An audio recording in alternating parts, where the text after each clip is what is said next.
the latest development in an investigation our investigative reporter, Katie LaGrone, began exposing more than 5 years ago when she was the first to question how Florida licenses its teachers.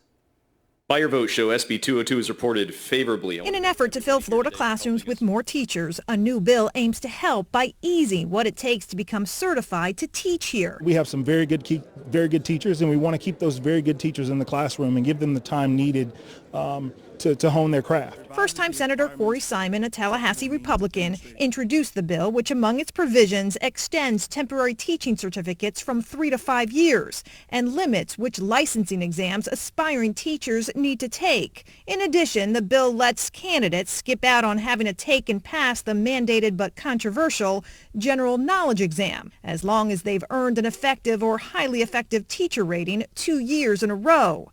A series of recent changes by the state. The changes, if approved, represent the most dramatic revisions to Florida's teacher certification process since our 2-year-long investigation first exposed the frustrations of current teachers and aspiring ones. I can't pass it.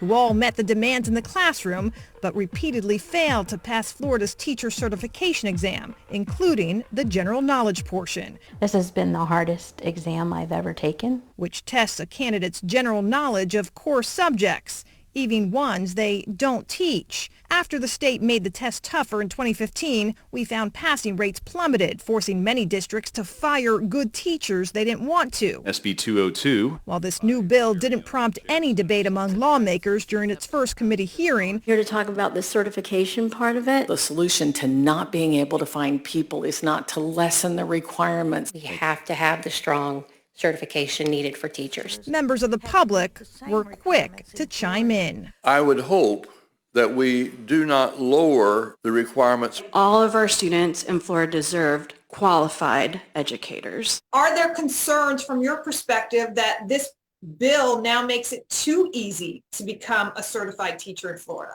I want to make sure I have someone who is fully credentialed and well qualified teaching in the classroom. Andrew Spar leads Florida's largest teachers union, and while he agrees with changes that would end, for example, an English teacher being disqualified from teaching if they can't pass a math test, he says the bill is too vague to truly understand its benefits and potential ramifications. You have to demonstrate understanding of the content in which you're teaching. You have to understand basic teaching practices and pedagogy.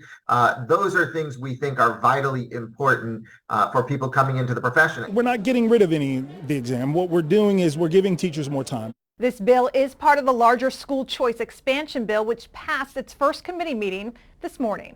I'm Katie LaGrone reporting.